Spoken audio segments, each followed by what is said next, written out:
السلام عليكم ورحمة الله وبركاته. الحمد لله رب العالمين، والصلاة والسلام على رسول الله وعلى آله وأصحابه أجمعين. فقال تعالى في كتاب الكريم: أعوذ بالله من الشيطان الرجيم، بسم الله الرحمن الرحيم. إن الله وملائكته يصلون على النبي يا أيها الذين آمنوا صلوا عليه وسلموا تسليما. وقال أيضا: ولو شاء الله لجعلكم أمة واحدة ولكن يضل من يشاء ويهدي من يشاء ولا تسألن عما كنتم تعملون. صدق الله العظيم وصدق رسول الله الكريم ونحن على شيء من الشاكرين. Rekan-rekan saya yang dimuliakan Allah Subhanahu wa taala, alhamdulillah, ucapan syukur kita senantiasa panjatkan kehadirat Allah Subhanahu wa taala. Di masa pandemi ini alhamdulillah kita semua dalam keadaan sehat walafiat. Mudah-mudahan kesehatan kita senantiasa dijaga oleh Allah Subhanahu wa taala serta iman kita kepadanya. Salawat dan taslim kita aturkan kepada baginda Rasulullah sallallahu alaihi wasallam. Wujud kecintaan kita kepada beliau insyaallah terpatri dalam diri kita sehingga kita menjalankan apa yang diperintahkan olehnya, dan insyaallah di yaumil qiyamah kita akan mendapatkan syafaatnya. Rekan-rekan sekalian yang dimuliakan Allah Subhanahu wa taala, kemarin kita telah membahas rentetan perjalanan kita di hari kelak, di yaumil qiyamah nanti. Pada hari ini kita akan membahas perjalanan berikutnya, yakni di mana amal-amal ibadah kita, perbuatan-perbuatan yang kita lakukan akan diminta pertanggungjawaban di hadapan Allah Subhanahu wa taala melalui penghisaban, melalui perhitungan Allah Subhanahu wa taala. Jadi amal ibadah kita akan dihitung seberapa berkualitasnya ibadah kita di hadapan Allah dan seberapa banyaknya ibadah kita di hadapan Allah Subhanahu wa taala. Allah Subhanahu wa taala menjelaskan bahwa walau sya'allahu laja'alakum ummatan wahidatan walakin yudillu man yasha wa yahdi man yasha wa la tus'alunna amma kuntum ta'malun. Ayat ini memberikan penjelasan bahwa dan kalau Allah menghendaki, niscaya Dia menjadikan kamu satu umat saja.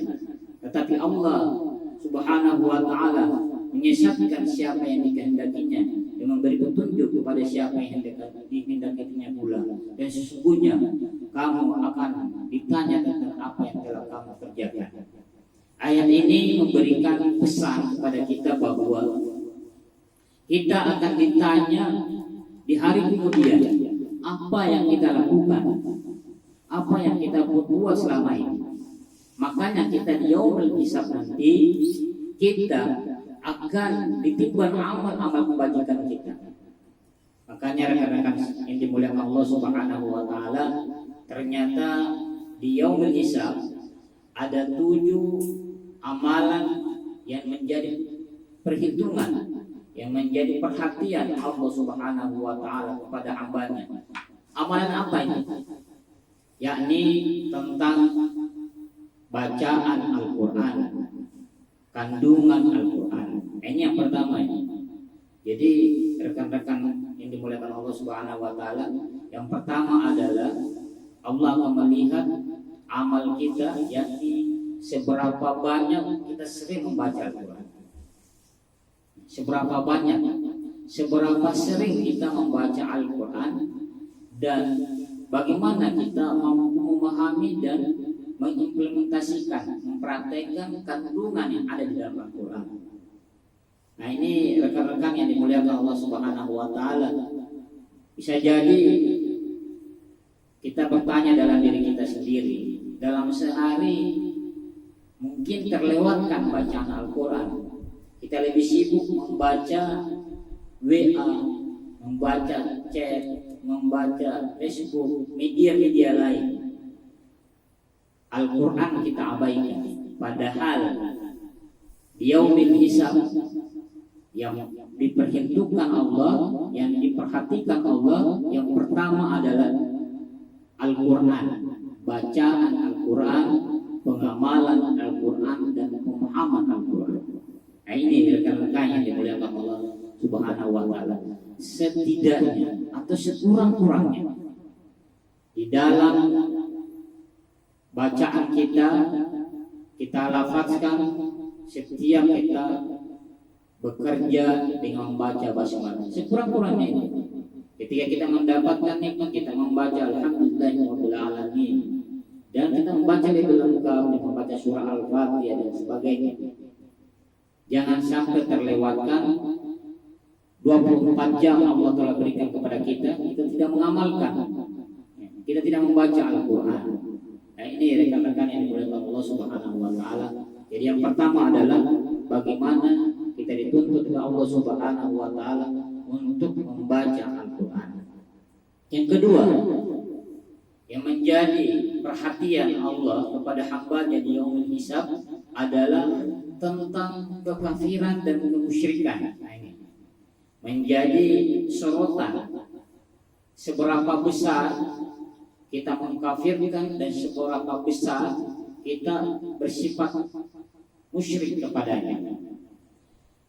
Mengkafirkan atau kafir, ini rekan-rekan yang dimuliakan Allah Subhanahu wa Ta'ala, ini kita memanai dulu kata kafir. Kafir adalah menutup. Kalau kita implementasikan, menerjemahkan lebih jauh, menutup kebenaran terhadap diri kita sendiri. Atau orang lain menutup kebenaran terhadap orang lain. Nah, ini jadi kafara itu menutup. Jadi jangan sampai Allah perintahkan kita untuk sholat, Allah perintahkan untuk baik, kita abaikan, berarti kita menutup. Maka ini dalam bahasa dijelaskan bahwa dia termasuk kategori orang yang kafir, karena menutup diri dari kebenaran. Ada katakan yang muliakan Allah Subhanahu wa Ta'ala. Kemusyrikan, ya kemusyrikan ini kita seringkali menganggap remeh. Ya, boleh jadi kita mengatakan dalam diri kita, sampai di tujuan pasti saya selamat. Saya menggunakan kendaraan ini lengkap, ya, motor ada, remnya pakai helm, pasti saya selamat di sana. Berkat pertolongan ini. Ini sudah musyrik. Ya. Jadi syirik khafi. Ya. Jadi syirik bahwa kita mengabaikan Allah. Jadi kalau orang yang syirik adalah mengabaikan kekuasaan Allah Subhanahu wa Ta'ala. Jadi mencari kekuasaan selain dari Allah itu musyrik. Orang yang syirik. Ini perbuatan seperti ini Allah tidak memberikan ampunan. Allah tidak memberikan ampunan. Oleh karena itu rekan-rekan, mari kita menjaga yang kedua adalah jangan sampai di dalam diri kita mengkafirkan atau menutup diri dari kebenaran apa yang telah disampaikan Rasulullah SAW kepada kita. Dan jangan kita berlaku syirik. Kita menduakan Allah. Kita lebih percaya orang lain dibanding Allah.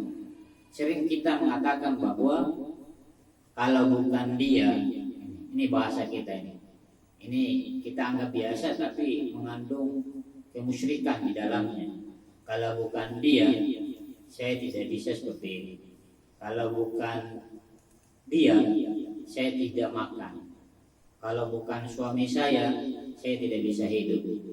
Kalau bukan, nah ini bahasa-bahasa yang menjebak iman kita terkikis. Nah ini rekan-rekan yang dimuliakan Allah Subhanahu wa Ta'ala.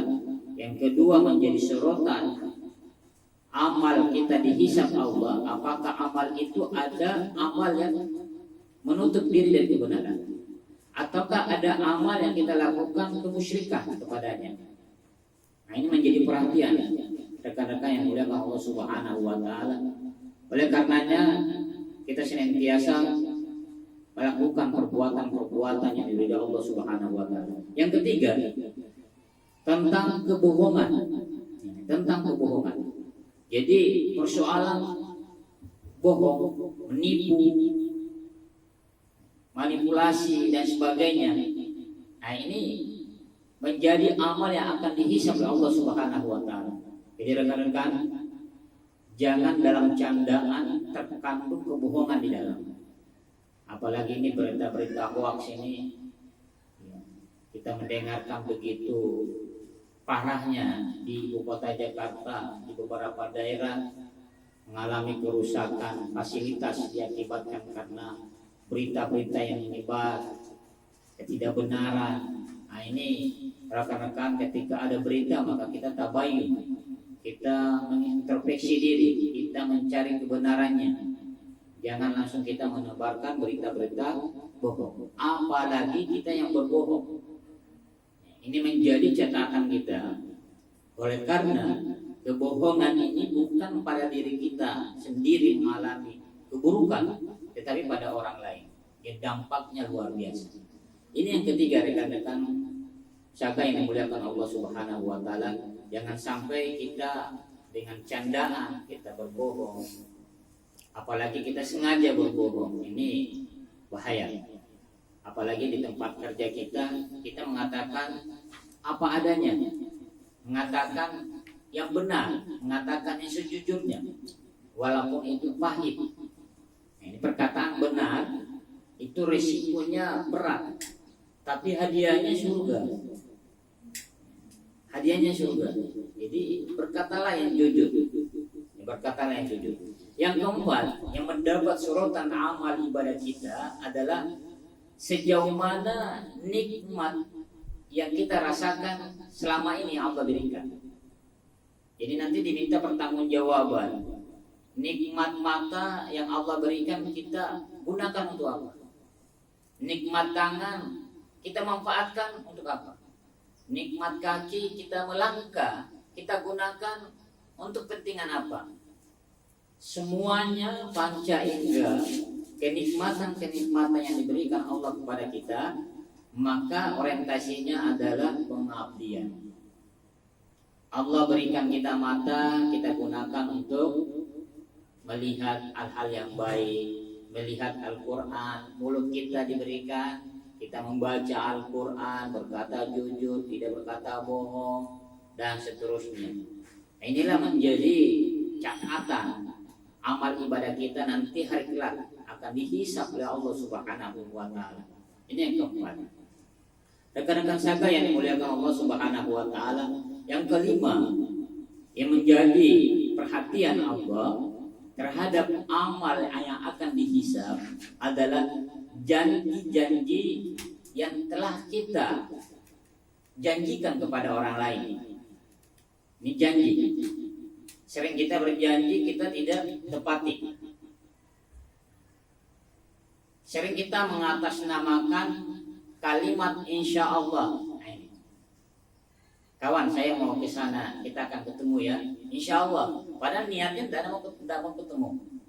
Ya, niatnya tidak mau bertemu. Nah, ini mengabaikan janji.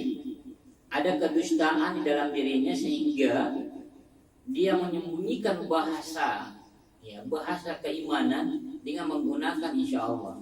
Padahal niatnya tidak ingin bertemu. Ya, dia mengatakan insya Allah. Jadi rekan-rekan sering saya sampaikan, ya mungkin ada di antara bahasa yang tidak, ketika mendengar tidak setuju. Ketika kita mengatakan insya Allah, kita ikutkan bahasa pasti. Ya. Insya Allah jika Allah menghendaki dan kepastian saya usahakan. Jadi ini janji juga ya, kepada orang lain, dan janji kepada Allah itu kita sudah lakukan. Kata Allah di dalam perjanjian kita sebelum kita lahir di muka bumi ini, apa yang kita lakukan? Kita berjanji, alastum birabbikum qalu bala syahidna. Apakah engkau mengaku saya Tuhan kalian? Kemudian kita mengatakan bala syahidna, iya, kami bersaksi engkau adalah Tuhan kami. Kemudian kita lahir ke dunia. Itu penyaksian kita awal. Penyaksian awal kita ketika di dalam rahim seorang ibu. Jadi rekan-rekan yang dimuliakan Allah Subhanahu wa taala, yang kelima adalah janji. Bagaimana janji harus ditepati. Yang keenam, menyesatkan, perbuatan yang menyesatkan orang lain. Ini banyak paham-paham yang mudah menyesatkan orang lain. Ini jangan sampai rekan-rekan saya yang dimuliakan Allah Subhanahu wa taala, kita tidak hanya menelan atau menerima informasi kajian-kajian keagamaan melalui YouTube, melalui Facebook, WA, dan media-media lain, kemudian kita langsung menelangnya atau menerima secara utuh. Tapi kita konfirmasikan, kita bertanya lagi tentang kebenaran apa yang kita dapatkan, kita komunikasikan, kita diskusikan, sehingga kita tidak mudah disesatkan orang lain dan juga tidak mudah menyesatkan orang lain. Inilah gambaran Allah Subhanahu wa taala. Ketika kita menyesatkan orang lain, maka kita sudah kontribusi dosa. Namanya dosa jariah. Kita menyesatkan orang lain tersesat karena kepahamannya, mungkin karena pekerjaannya, maka kita ikut andil dalam perbuatan itu.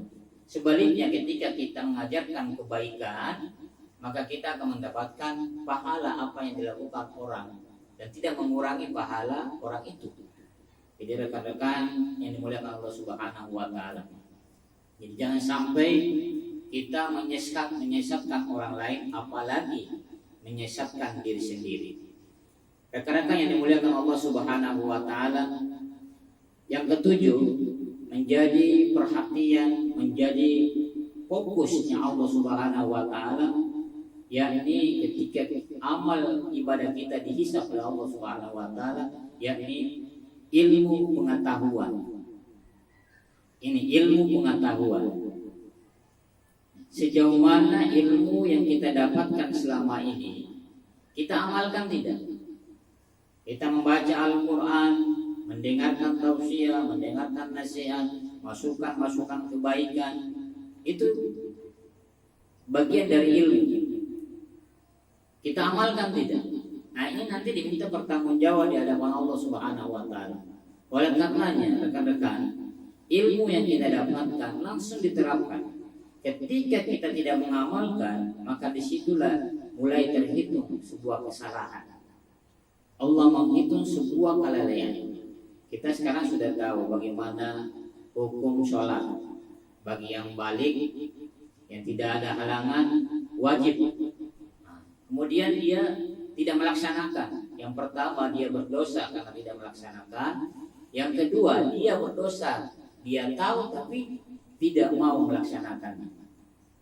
Ini rekan-rekan yang dimuliakan Allah Subhanahu wa taala, jangan sampai kita termasuk orang yang tahu tapi malas tahu atau pura-pura tidak tahu. Nah, ini jangan sampai ya rekan-rekan yang dimuliakan Allah Subhanahu wa taala. Dengan ilmu membuat kita menjadi mudah melalui pedoman Al-Qur'an.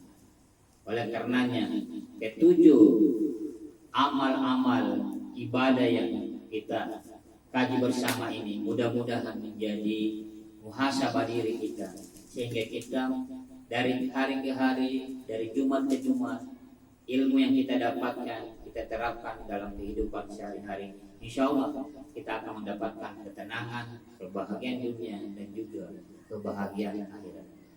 Rekan-rekan saga yang dimuliakan Allah Subhanahu wa taala, mari kita mohon kepada Allah Subhanahu wa taala, mudah-mudahan Allah senantiasa menjaga iman, Islam dan akidah kita, menuntun kita kepada jalan yang benar dan senantiasa memberikan kita kesehatan dan bisa kita beraktivitas di tempat kita masing-masing. Bismillahirrahmanirrahim.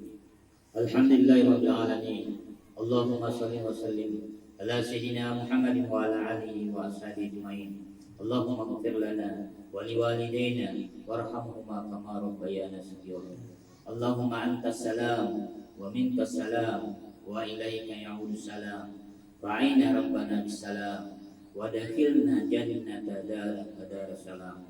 Rabbana atina min ladunka rahmah وهيئ لنا من أمرنا رشدا ربنا آتنا في الدنيا حسنة وفي الآخرة حسنة وقنا عذاب النار. عباد الله إن الله يأمر بالعدل والإحسان والله المستعان وعليه التكلان. Assalamualaikum warahmatullahi wabarakatuh.